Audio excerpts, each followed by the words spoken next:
Salut à tous et bienvenue sur cette nouvelle vidéo. Aujourd'hui, on va rajouter un effet de flash au moment du tir. Donc maintenant, on va se rendre dans le script weapon. Donc script ici, weapon. Et ici, on va rajouter une variable avec l'attribut seReleaseField, private transform, qu'on va appeler flash prefab. Sans majuscule. Voilà. Alors ensuite, on peut descendre dans la méthode effect.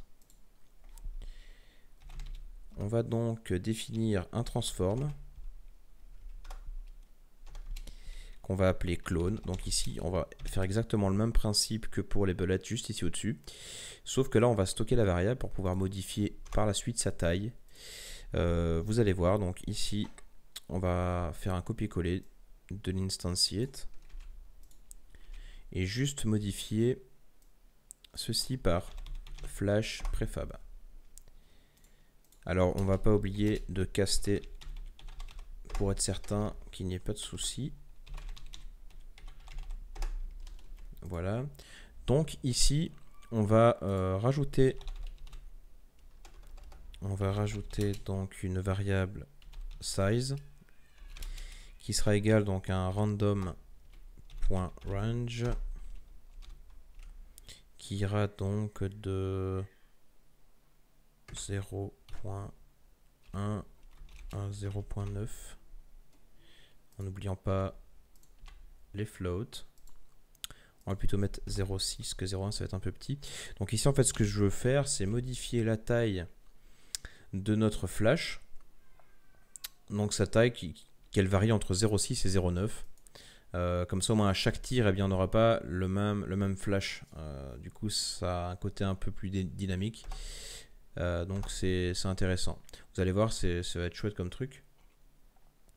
Alors ensuite on va pouvoir modifier la taille directement, donc avec clone.localScale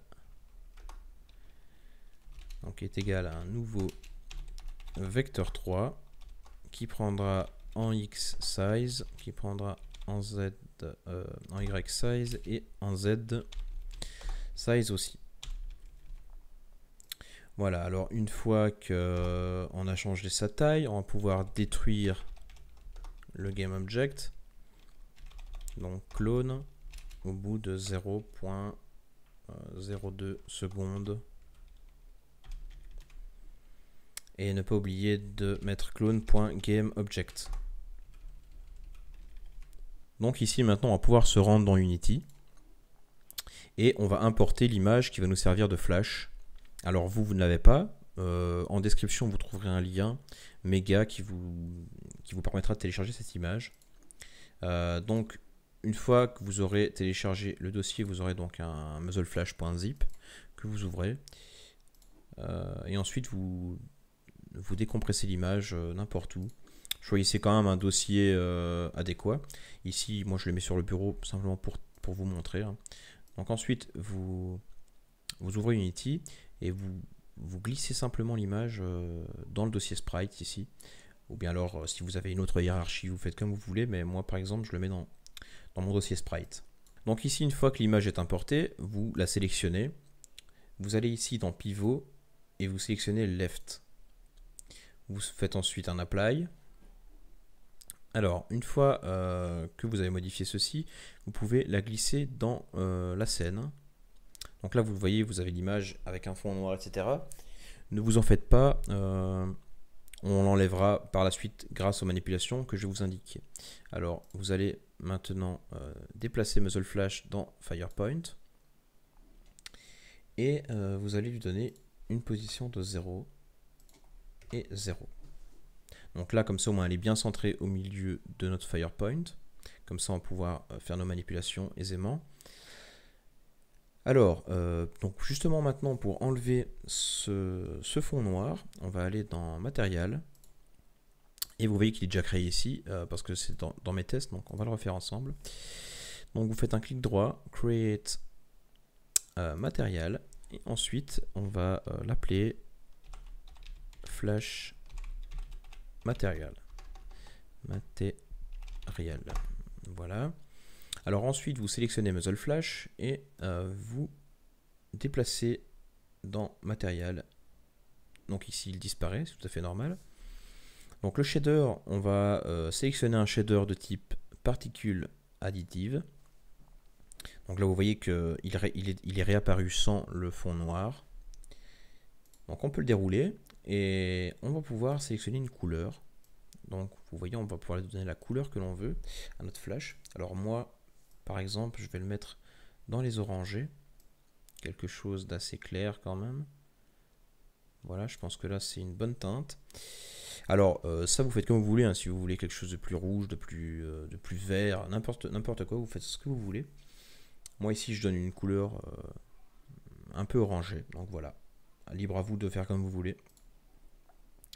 Alors ensuite, une fois qu'on a mis notre matériel, on va pouvoir déplacer notre muzzle flash donc, dans les assets pour en faire un préfab.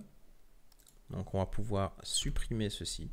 Donc maintenant, on va pouvoir sélectionner notre pistol et lui glisser le muzzle flash dans son flash préfab. Et on va immédiatement voir ce que cela donne. Donc voilà, maintenant quand on tire, on a un effet de flash qui est, pour moi, je trouve assez cool.